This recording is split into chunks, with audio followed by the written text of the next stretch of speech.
Fabiana. Now we move to Keith Lee at the Swiss Institute of Artificial Intelligence. All right, great. Can you go to the first slide? That's second or third slide, I think. You know what? Let me do that. All right. Many thanks for the invitation. Before I start, let's think about the AI, that many people think this AI kind of is a magic wand. It is not. It's just pattern matching algorithm with lots of computing power that humankind never had. So, for example, image recognition, it certainly has a pattern. Like, for example, a face, it has eyes, nose, and lips, facial structure. It's everybody has the same structure, like not exactly the same structure, similar structure. So this is the kind of pattern, pattern that we can persistently see, and this is the algorithm that catches the pattern. It's not the magic wand. That's the beginning, very beginning of all my presentations when I talk about AI. All right, so I'm going to talk about some impacts of AI onto the inequality of longevity. And before we talk about, I want to talk about something kind of related. Earlier this year, Professor Acemoglu from MIT published a paper about the AI's impact in productivity growth for the last few years. And then he concluded it's going to be 7.8% of productivity gain we can get from AI. And when I saw the number, it's a kind of a magnificent achievement compared to other earlier technological developments. For example, PC, laptops, or smartphones. These were like 2%, 3% maximum when these economic growth researchers did it. But here, AI is 7.8%. But still, people out there think this 7.8% is really small, because when you read newspapers, people see that these big tech companies in the West Coast of the United States fire or lay off like thousands of people in every month. So they're going to have like half of the people in the company with the higher productivity. Then how can this be only 7.8%? It must be something like 50%. Where for that, I actually think it's 50% for some cases. But for some other cases, I think it's kind of a 0%. So there's a huge heterogeneity in terms of AI's impact into the specific sectors. So this is the foundation of this presentation. There's a huge heterogeneity across everything, including this longevity. So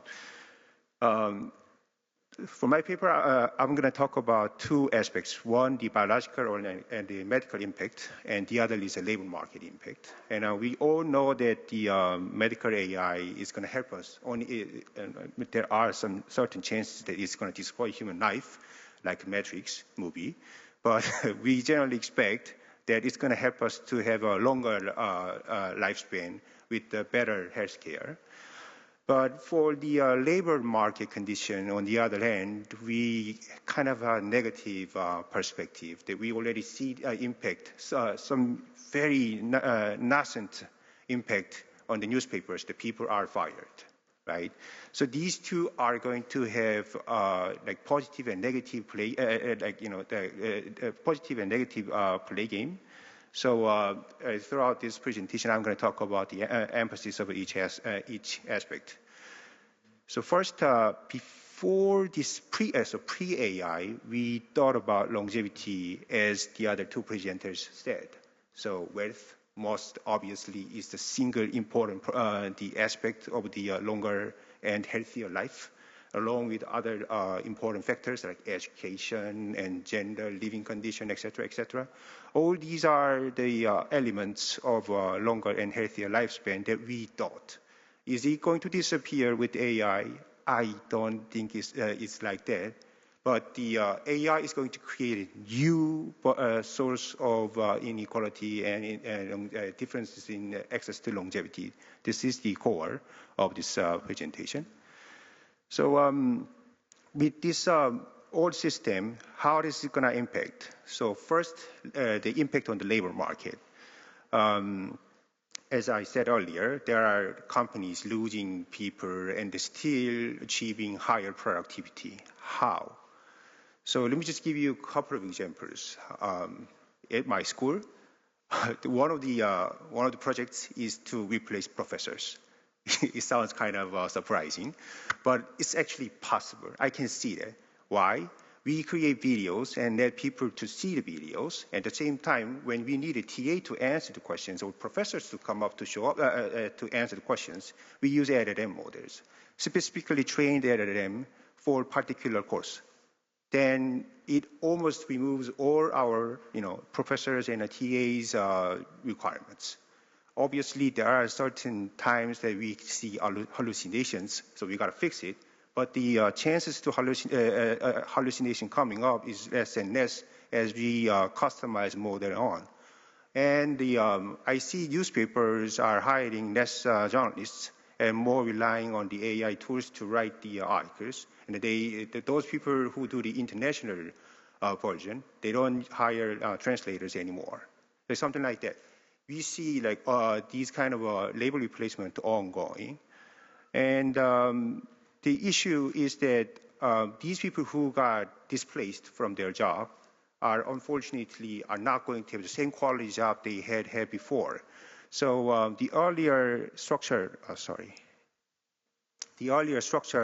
of the wealth and the wealth related to longevity is going to disappear, at least from the labor income contribution part.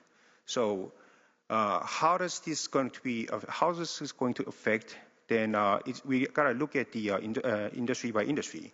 For certain industries, like IT sector, for example, we can see large portion of labor displacement. Whereas the like hard labor, actually construction, we see less amount.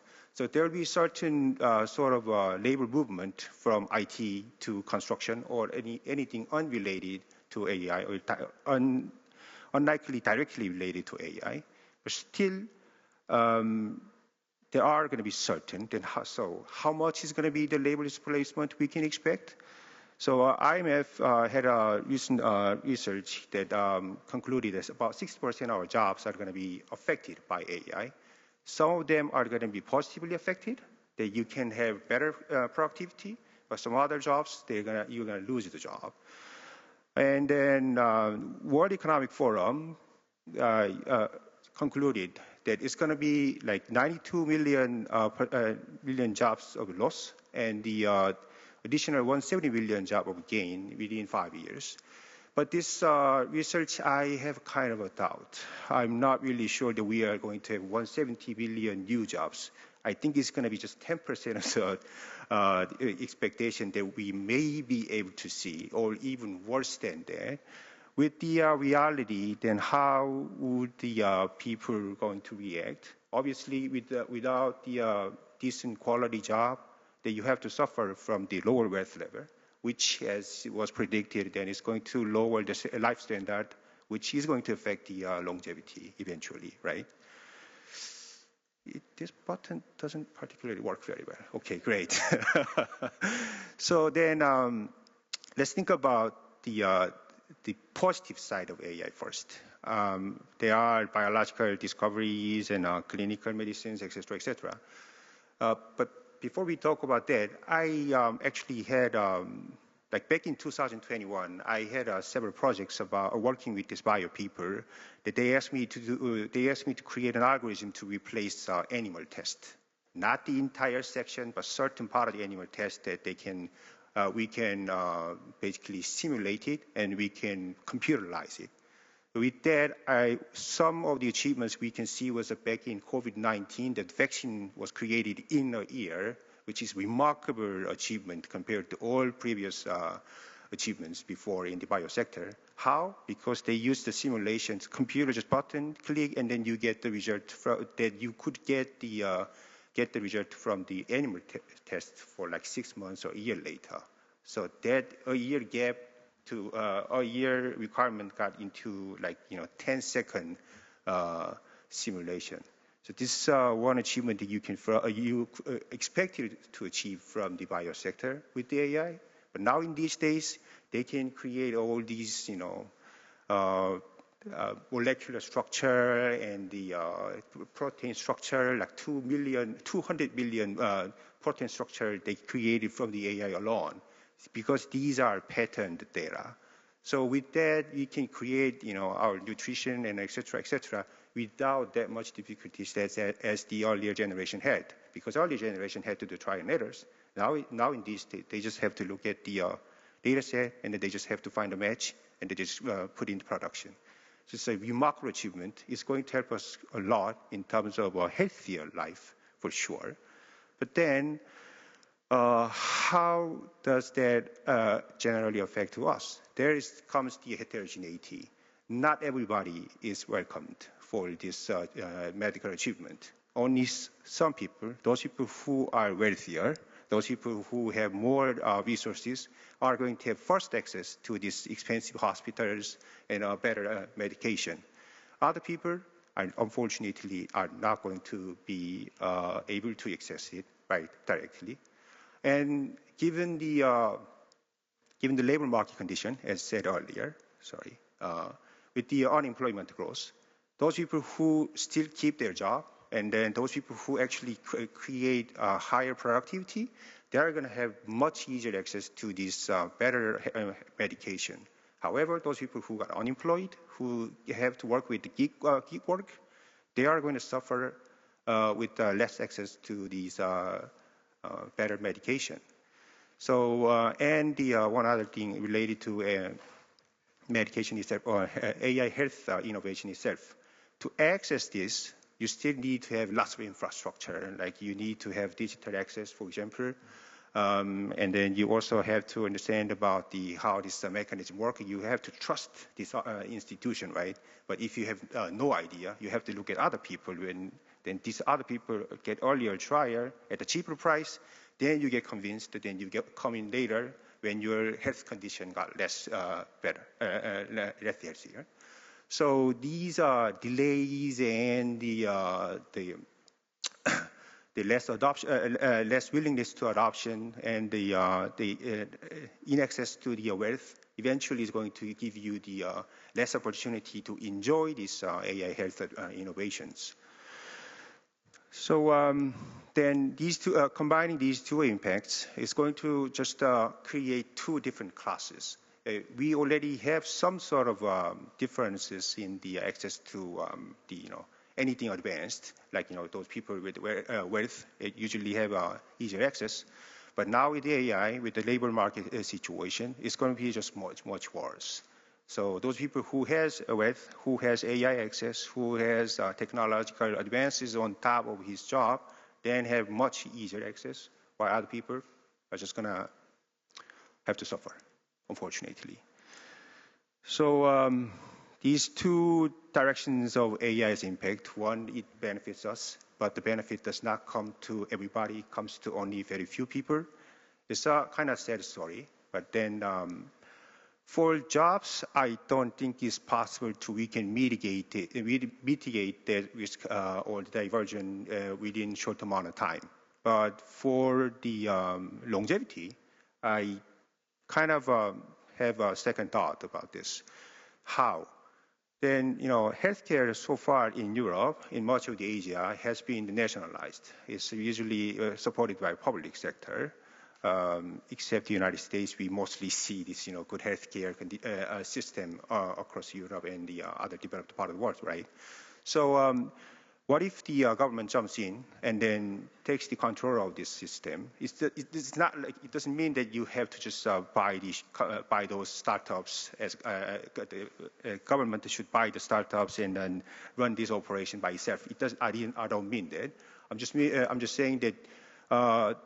Just outsource the technology into the public sector so that people with lower income can access it, and then it's going to help this general population to access these highly developed technology, like all the wealthy people, right?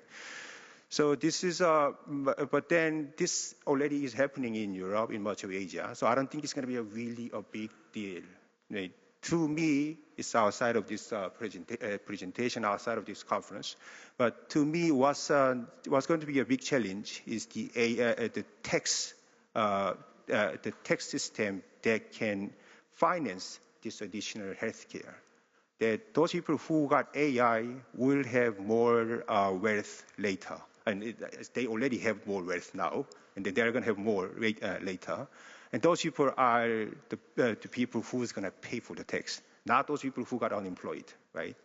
Then how can you tax on these wealthy people when these people wanted to go to Dubai and then all other tax havens to stay away from the tax? It's going to be a new challenge that the government has to do for this policy implementation. For this general process, since Europe has been doing it for like 50 years, 70, 80 years. And then Japan, Korea, China, even China is doing it. So I don't think it's going to be a big deal. So again, it's that AI tax is going to be a new emerging issue on this particular matter. AI, when we talk about, is kind of magic one, is not. So would AI make our life better in terms of healthcare? I think so. And then is it going to help us? Is it going to help us for everybody? Well, I doubt so. So how do you mitigate it? There are lots of different factors you have to come across if it is done on the individuals at the individual level. So public sector should step in and spread out the benefits to the much larger portion of the population. There's kind of a proposal that I can make. One thing that I want to emphasize before I end this presentation is that this entire presentation was created by AI. I didn't touch anything. It's not like I'm a robot here that I'm speaking from remote place. It's not, but just took me like 10 seconds to create this presentation. And it's not the institution's template. And I don't particularly like the layouts and design. So I was going to step in and fix it. But then for normal people, you would think that human labor is required. You got to jump in and you got to do mouse work and keyboard work. Or for my case, you ask your RA to do the job and you ask your design team to do the job. This is kind of normal process, right? But when I was standing at that moment, I thought about, oh yeah, I forgot to customize my AI algorithm for PowerPoint. I didn't think about asking somebody else to do the human labor. I just thought about the program customization. And then say I get invited a year later, I'm not sure if I get, but say I get invited a year later, I probably would have fixed this customization. So this presentation is going to have my institute's template. And so if this process goes on like this, there are going to be a lot of people losing their job.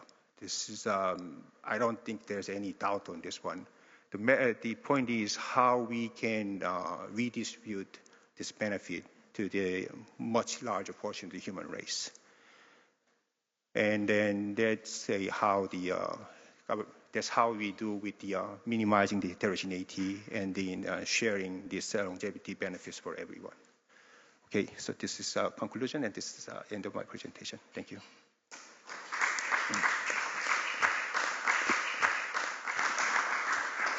So thank you very much, Keith.